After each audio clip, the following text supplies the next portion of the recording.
जय हिंद। एक और आईपीओ एनालिसिस, एक और आईपीओ दिन। Back to back bull market है जहां पर निफ्टी 20,000 के मुकाम को छूकर आया तो काफी सारी कंपनीज ने कहा चलो हम लॉस मेकिंग है, हम भी आईपीओ ले आते हैं। अच्छा ओएफएस लेकर आना है, हम भी ले आते हैं। भर भर के आईपीओ ऐसे ऐसे ऐसे साइन होते जा रहे हैं। अब इस बीच में सिग्नेचर ग्लोबल का आईपीओ आया है। अब देखना है कि भैया आईपीओ लगाना है या नहीं लगाना, और लगाना है तो कितने लॉट्स और लिस्टिंग गेन या ओवर सब्सक्रिप्शन कितना होगा, और नहीं लगाना तो नॉलेज पर्पस से पहले यह समझना पड़ेगा क्यों नहीं लगाना। That is one of the most important.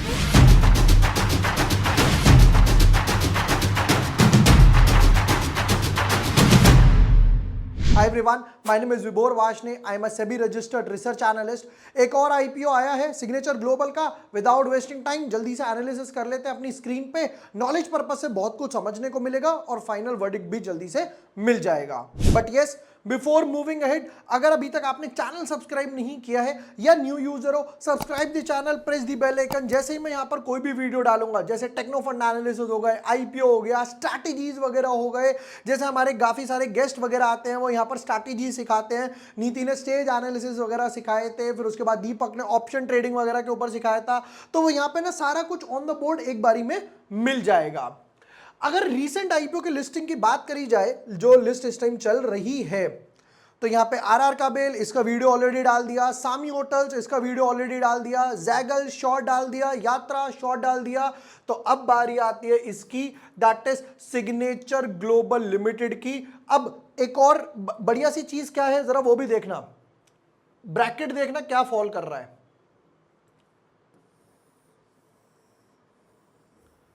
जरा चार का ब्रैकेट देखना। 15 से 20 ये है, 20 इससे क्लैश कर रहा है। इन दोनों की तो डेट सेम ही है। साइंस सिल्क्स की और सिग्नेचर ग्लोबल की दोनों बाबा के पास गए होंगे, दोनों का नाम है इससे, दोनों ने का सेम डेट पर लेकर आ रहे हैं। बढ़िया। फिर उसके बाद इसकी डेट इससे क्लैश कर रही है। किसका पैसा किस में लगा है, तो मैं सारे आईपीओ के साथ वीडियो या शॉर्ट या सिनॉप्सिस टेलीग्राम ट्विटर पे भी डालते जा रहा हूं। जिसने ट्विटर फॉलो नहीं करा है, ट्विटर पे भी फॉलो कर लेना, वहां पर भी काफी सारी इन्फो मिल जाती है।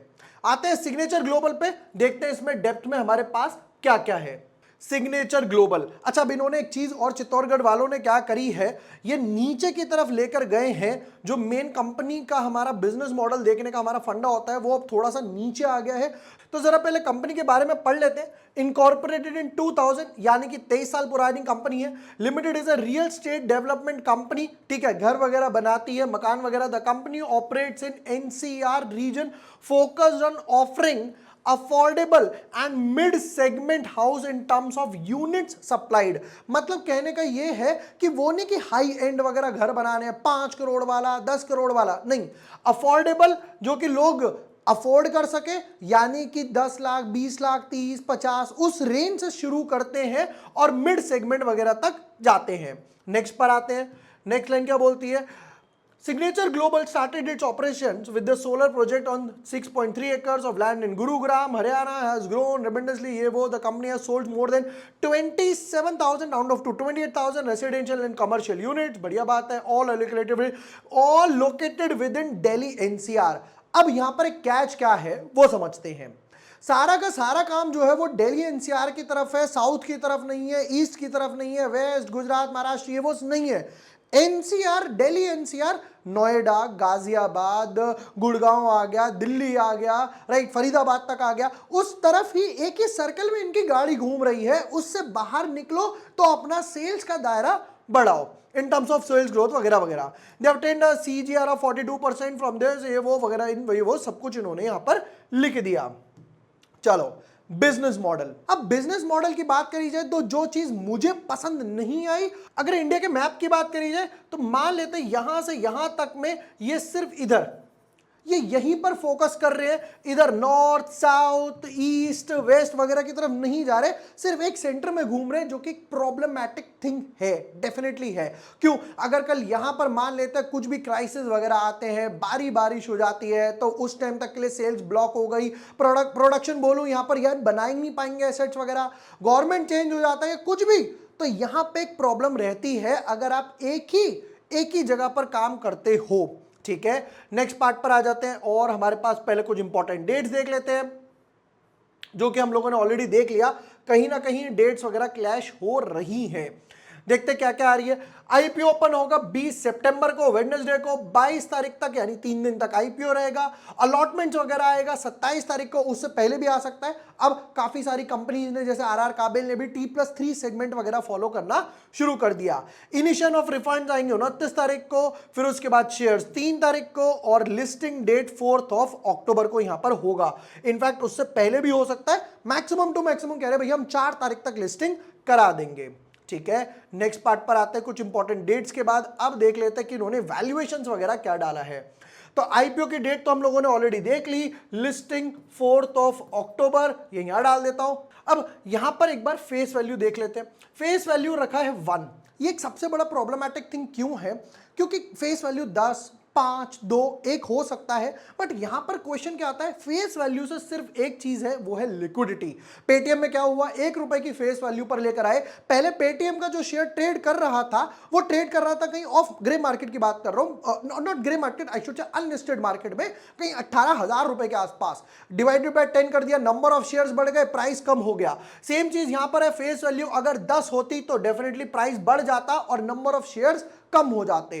फॉर एग्जांपल फेस वैल्यू हो जाता 10 और प्राइस बैंड हो जाता 3850 और शेयर्स होते 3.8 के आसपास। बट यहां पर क्या करा, यहां पर इन्होंने कहा कि भैया फेस वैल्यू 1 कर दो, लिक्विडिटी ऑटोमेटिकली बढ़ गई। फेस वैल्यू लिक्विडिटी बढ़ाने के अलावा और कोई काम नहीं करता। जितनी ज्यादा लिक्विडिटी उतनी ज्यादा, मैं एज्यूम करूंगा, सप्लाई है या फ्री फ्लोट ज्यादा है, और जितना ज्यादा फ्री फ्लोट, स्टॉक को उतना दम लगाना पड़ेगा ऊपर जाने के लिए। ठीक है, नेक्स्ट पार्ट पर आते हैं। प्राइस बैंड रखा है 366 से 385, हमेशा अपर बैंड पे लगाना है। 385 पे 38 शेयर्स का एक लॉट इन्होंने डाला है। अब इंपॉर्टेंट बात, कितना उठा रहे हैं पैसा और कितना है ओएफएस। 730 करोड़, 730 करोड़ रुपए मार्केट से उठा रहे हैं, जिसमें से फ्रेश इश्यू है यहां पर ऑलमोस्ट 83%, जो कि बहुत अच्छी बात है, और ऑफर फॉर सेल है सिर्फ बाकी का बैलेंस 17% के आसपास। तो अब किसी ने कहा कि ये चलो बहती गंगा में बुल मार्केट है, मैं भी हाथ धो लेता हूं। अब यहां पर अच्छी बात क्यों है समझते हैं। ओएफएस ये बोलता है जो पैसा आएगा, जो पैसा आईपीओ से आएगा, और ओएफएस है जैसे कि ये 127 करोड़, ये जाएगा सेलिंग शेयर होल्डर्स के बाद। वो प्राइवेट हो सकता है, वो प्रमोटर भी हो सकता है, कोई भी हो सकता है जो अपना माल काट रहा है। बट ये जो पैसा है फ्रेश इश्यू का, फ्रेश इश्यू, ये जाएगा कंपनी के पास। तो यहां पर मेजॉरिटी में से 83% जो पैसा जा रहा है वो कंपनी के पास जा रहा है, इसलिए ये बात अच्छी है। नेक्स्ट पार्ट पर आते हैं जी, किसको कितना दिया है। QIB shares offered not less than 75, मतलब आपको 75 से ज्यादा मिलेगा ही मिलेगा, मजा आ गया। Next, not more than 75, not more than 15%, HNI not more than 15%, आपको भैया 15% से ज्यादा नहीं मिलेगा, इतना ही मिलेगा। फिर उसके बाद रिटेल वाले आ गए कि भैया 10% से ज्यादा नहीं मिलेगा, नॉट लेस देन 10%, यह आना चाहिए था नॉट मोर देन 10%। मेरे हिसाब से ये यहां पर गलत लिखा हुआ है। चलिए, रिटेल वालों को अब कोटा कम हो गया, 10% तक ही रिटेल वालों को मिलने वाला है। नेक्स्ट पार्ट पर आते हैं, प्राइस बैंड के बाद। नेक्स्ट 14,630 का एक बैंड है, एक लॉट। अगर आपको रिटेल कैटेगरी में अप्लाई करना है तो 2 लाख से कम होनी चाहिए एप्लीकेशन, 190। फिर उसके बाद अगर 2 लाख से ऊपर गया तो HNI कैटेगरी में जाएगी आपकी एप्लीकेशन। प्रमोटर होल्डिंग्स देख लेते हैं जरा जल्दी से। प्रमोटर होल्डिंग्स, कंपनी बोलते हैं कि जी अभी तक हमारे पास प्रमोटर के 78% है, हम डाइल्यूट करके इसको 69 राउंड ऑफ टू 70 पर लेकर आ रहे हैं, जो कि अच्छी चीज है। अब अच्छी चीज क्यों है, मैं हमेशा अपनी वीडियोस में बोलता हूं, सेबी का क्राइटेरिया ये बोलता है कि एक प्रमोटर लिस्टेड कंपनी में मैक्सिमम 75% होल्ड कर सकता है। तो हमारा पहला क्राइटेरिया रहता है 70 to 75%, बहुत ही अच्छी बात है। नहीं है, थोड़ा कम 60 to 65 का ब्रैकेट है तो भी अच्छी बात है, मैं इन्वेस्ट करूंगा। थर्ड टू थर्ड लास्ट, मतलब फाइनेंशियल्स अच्छे हैं, कोई अच्छा एक मान लेता है कि एक प्राइवेट इन्वेस्टर भी अच्छा आया हुआ है, HNI इन्वेस्टर आया हुआ है, और बाकी सब भी अच्छा है, म्यूचुअल फंड वालों ने डाला है, तो भी मैक्सिमम 50 to 55 होना चाहिए। इससे नीचे जाता है तो डेफिनेटली समझ आ जाता है कि वेटेड होल्डिंग प्रमोटर के पास नहीं है। यहां पर 70% है, जो कि अच्छी चीज है। चलो अब आ जाते हैं फाइनली फाइनेंशियल्स पे, one of the most important and awaited. Financial सब कुछ बता देगा कि भैया क्या कच्चा चिट्ठा है अभी तक आपका। ये आगे फाइनेंशियल जल्दी से क्विकली नजर मारते हैं। एसेट्स की बात करें, 2930, ऑलमोस्ट 3000 करोड़ के एसेट्स है कंपनी के पास, रुपीज इन करोड़। तो अच्छी बात है डेफिनेटली। क्यों? कंपनी, अब ये कंपनी काम करती है रियल स्टेट में, इमारत बनती रहेगी बनती रहेगी बनती रहेगी, तो वो एसेट्स होंगे ही होंगे। एसेट्स अच्छे खासे ग्रो करे, 20% के आसपास ये हो गए 3700 करोड़ के। उसके बाद फर्दर ग्रोथ हुई, उसके बाद ये हो गए 4400 और फर्दर ग्रोथ हुई 6000 करोड़। तो 3 साल में कंपनी के एसेट्स तो डबल हुए हैं, मजा आ गया देखकर। नेक्स्ट पार्ट पर आते हैं। भैया एसेट्स तो है, बेचते कितना हो वो बताओ। आते हैं रेवेन्यू पर। रेवेन्यू यानी कि टॉप लाइन, यानी कि सेल्स कितनी बिकवाली हुई, 263 करोड़ की सेल्स हुई। फर्दर ड्रॉप हो गया, ऑलमोस्ट आधा हो गया, 154 करोड़। समझ आता है कि इस पीरियड में कोविड की वेव 1 आई थी। नेक्स्ट, अब यहां पर वेव 2 भी आई थी, बट यहां पे सेल्स कितनी बढ़िया जंप हुई है, वाओ, ऑलमोस्ट 6-7% के आसपास, 6 टाइम्स के आसपास जंप आया, 900 करोड़ की सेल्स, मजा आ गया। फर्दर ग्रोथ हुई 1500 करोड़, यानी 50% अभी भी ग्रोथ है। लास्ट 2 साल में जो सेल्स में ग्रोथ आया है 10 times, wow, this is amazing. But मेरा क्वेश्चन वो नहीं है, बेच तो सभी रहे हैं। शार्क टैंक का बार बार एग्जांपल देता हूं कि जी हम इतने करोड़ की सेल्स कर रहे हैं, यहां भी दिखाई दे रहा है हम इतने करोड़ की सेल्स कर रहे हैं, वो समझ आता है। घर कितना लेकर जा रहे हो मुझे तो वो बताओ। सेल्स तो धाकड़ धाकड़ धाकड़ धाकड़ धाकड़ धाकड़ करे ही जा रहे हो, पता लगा जेब में ही कुछ नहीं बच रहा, आमदनी अठन्नी, खर्चा रुपया। प्रॉफिट आफ्टर टैक्स 56 करोड़ का लॉस, 56 करोड़ का लॉस। लॉस फर्दर बढ़ गया, 86 करोड़ का हो गया। समझ आता है, सेल्स ड्रॉप हुई थी तो लॉस होना ही था। फिर उसके बाद सेल्स तो 6 गुना बढ़ी, उल्टा लॉस बढ़ गया, 1.5 गुना लॉस हो गया, 115 करोड़। वापस आते हैं, फिर उसके बाद वापस से सेल्स बढ़ी। इनफैक्ट अभी भी 4 साल से कंपनी लॉस में ही है, 4 साल से। सेल्स 200 करोड़ की सेल 1500 करोड़ हो गई, बट कंपनी प्रॉफिट नहीं कमा पा रही, हाईली हाईली नेगेटिव। अब क्वेश्चन आया कंपनी काम कैसे चला रही है, तो डेफिनेटली बात है जब कंपनी की सेल्स हो रही है बट पैसा नहीं बच रहा, तो जो एक्स्ट्रा पैसा है वो कहां से जाएगा? या तो पास्ट प्रॉफिट यूज करो अपने, राइट, पास सेविंग्स यूज करो। अब पास सेविंग्स तो है ही नहीं क्योंकि प्रॉफिट में ही नहीं थी 4 साल से, या फिर ऑब्वियस सी बात है उधार मांगते रहो। अब दूसरा ऑप्शन, अब पैसा चाहिए, या तो लोन लेते रहो, लोन लेते रहो, उस पे हर मंथ हर क्वार्टर पे इंटरेस्ट जाएगा। कंपनी ने कहा भैया बहुत हो गया लोन का, मुझसे हैंडल नहीं हो रहा, तो मैं एक काम करता हूं, मैं आईपीओ ले आता हूं और इक्विटी के थ्रू पैसा रेज कर लेता हूं, क्योंकि यहां पर कोई ऑब्लिगेशन नहीं है। बोरोइंग्स की बात करें तो पहले ऑलमोस्ट 1000 करोड़ की बोरोइंग्स थी, ऑलमोस्ट 10-12% बढ़ के हो गया 1176, और ऑलमोस्ट स्टेबल, ये थोड़ा सा कम करा, बट वापस से 1700 करोड़। इस साल में 600 करोड़ के लोन बढ़ गए, 600 करोड़ के लोन बढ़ गए, तो 600 करोड़ पे इंटरेस्ट भी बढ़ा होगा, और इंटरेस्ट बढ़ा है तो डेफिनेटली अभी भी कंपनी पे बर्डन जा ही रहा है। फाइनेंशियल्स को मार्क्स मिलेंगे 1 आउट ऑफ 10। मार्क्स कहां मिले, मार्क्स कटे कहां पर सबको पता है, बोरोइंग्स में मार्क्स कटे, बट पैट में मार्क्स कटे। बट उससे भी बड़ी बात यह है कि सिर्फ मार्क्स यहां बढ़े, रेवेन्यू बढ़ रहा है, एसेट्स बढ़ रहा है, बट एसेट्स को कैपिटलाइज नहीं कर पा रहे। ये जो वर्ड है इसको समझो, एसेट्स को कैपिटलाइज नहीं कर पा रहे। आपके पास एक मोबाइल फोन है, आप पूरे दिन बैठ के रील रील रील रील देख रहे हो, that is not a asset, right, समझ आई बात। आपके पास एक लैपटॉप है, आप उस पर काम करते हो, वो एसेट है, उससे प्रोडक्टिविटी बढ़ रही है, सेल्स बढ़ रही है, प्रॉफिट बढ़ रहा है, आपका ग्रोथ हो रहा है। यहां पर एसेट्स है, बट ये कैपिटलाइज नहीं कर पा रहे उस चीज को।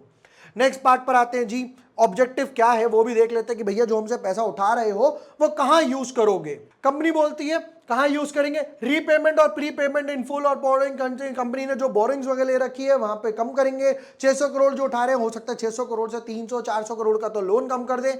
Infusion of funds in certain of the borrowings of subsidiaries, namely signature global, इनकी जो सब्सिडरीज वगैरह है उसमें थोड़ा बहुत वगैरह पैसा डालेंगे और उनकी बोरोइंग्स वगैरह भी यहां पर कम करेंगे। चलो फाइनल वर्डिक्ट पे जल्दी से आ जाते हैं। Blank screen.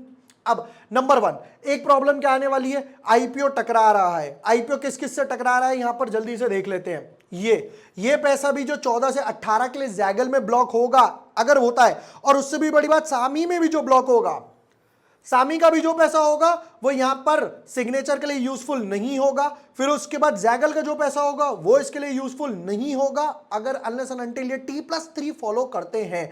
यात्रा का जो पैसा होगा वो भी सिग्नेचर ग्लोबल के लिए यूजफुल नहीं होगा। साई स्किल्स का जो पैसा होगा, साई सिल्क्स का जो पैसा होगा वो भी सिग्नेचर ग्लोबल के लिए यूजफुल नहीं होगा। तो 5 आईपीओ से टक्कर मिल चुकी है। अब आ जाता है सिग्नेचर ग्लोबल पे। रिवाइज कर लेते हैं जल्दी से कंपनी के बारे में। सिग्नेचर ग्लोबल समझ आता है अफोर्डेबल और मिड हाउसिंग टाइम्स में काम करती है, बट सिर्फ एनसीआर पे ही फोकस है, बाहर काम नहीं है, नेगेटिव चीज है। फाइनेंशियल्स, एसेट्स ग्रो कर रहे हैं पर ढंग से यूज नहीं कर पा रहे, बोरोइंग्स बढ़ती जा रही है, सेल्स बढ़ रही है बट अभी भी कंपनी लॉस मेकिंग है, नेगेटिव है। प्रमोटर होल्डिंग उतनी डाइल्यूट नहीं हो रही, पॉजिटिव चीज है, समझ आता है एक ना कहीं कहीं कुछ अच्छा मिला है देखने को। बट अब यहां पर एक लिस्टिंग गेन्स और उसकी बात कर लेते हैं ओवर सब्सक्रिप्शन की। नंबर 1, प्राइस बैंड 385 पर शेयर इन्होंने प्राइस बैंड रखा है। ओवर सब्सक्रिप्शन, क्योंकि यहां पर क्या है, QIB का सब्सक्रिप्शन 75% और उससे ज्यादा रखा है, तो डेफिनेटली ओवर सब्सक्रिप्शन थोड़ा सा इंपैक्ट होगा।